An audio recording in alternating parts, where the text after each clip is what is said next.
سڵاوی خوای گەورەتان لێبێ لە ئەڵقەیەم جارەماندا لەژێر ڕۆشنایی و ژیاننامەی پێغەمبەری خوا صلی الله علیه وسلم باسی یەکێک لە سیفەتە جوانەکان دەکەین کەوا فێری ئەمەی کردو بریتیە لە نهێنی پاراستن.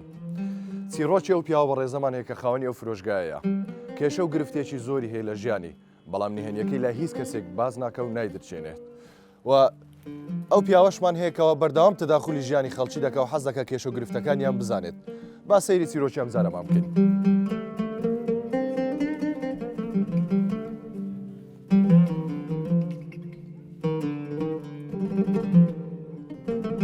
السلام عليكم كاك سالار.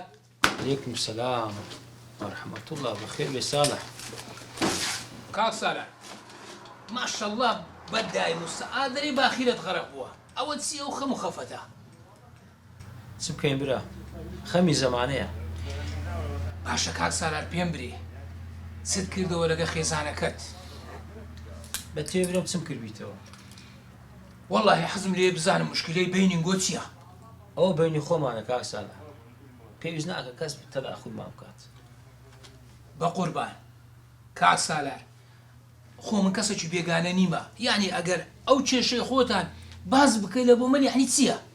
کاک ساڵح ئەو کێشەیە بینی من و خێزانمە گەیشتە مەحکەمەی لەوەی زیاتر چت دەبێ وازمان لێ نانی؟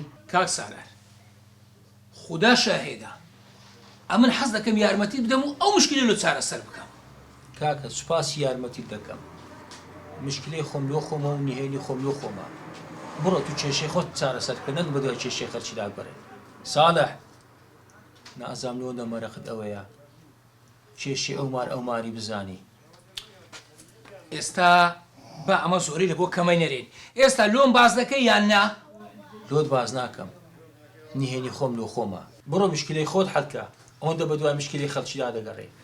چ مەرەخت دەوێت سەر بۆ ماردا بگەڕێ مشکلی خەڵکی بزانی. یعنی ئێستا هەلۆم باز ناکەیە تو؟ بڕۆ ئەگەر لەوەی هاتی لۆت باسکەم بڕۆ خوا حافیزت بی. والله تازە هاتم شت لێکوانە بکڕم. هەندن لەگە گۆتم پێت نەگۆتم وختە درم بتەقی مادەم باز ناکەی ئەوە شتەکەش ناکڕم تازە. دەزانم لۆت چ هات بووی لەوەی کێشەکانی خەڵکی بزانی و بچی لە گوندی باس بکەیت. سلام وەرەحمەتوڵڵاهی وبەرەکاتوه. باشی؟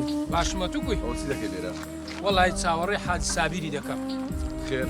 والله لەولا دێت تۆ گوتی هەندێک ئیشم پێتە مژوات چاوەڕێوی دەکەم.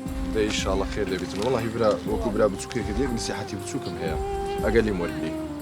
نەسیحەتی من؟ ئامۆژگاریان هەر شتێک چۆن چۆنی وەری دەگری کێشە نیە. یا قسەی بچووکم هەیە. بەخش ببرێ بزانم. قسەی خۆم نیە، قسەی خەڵکییە.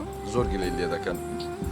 دەڵێن ئەم کابرایە هیوایەتێتی ژیانی خەڵکی بزانی، نهێنی خەڵکی بزانی، ئەوەش مشکلێنێت. دەڵێن یەکسەر کو ئەو نهێنی لە بۆ دەجێڕنەوە کە خۆی ناو خەڵکی بڵاوی دەکات و باسی دەکات.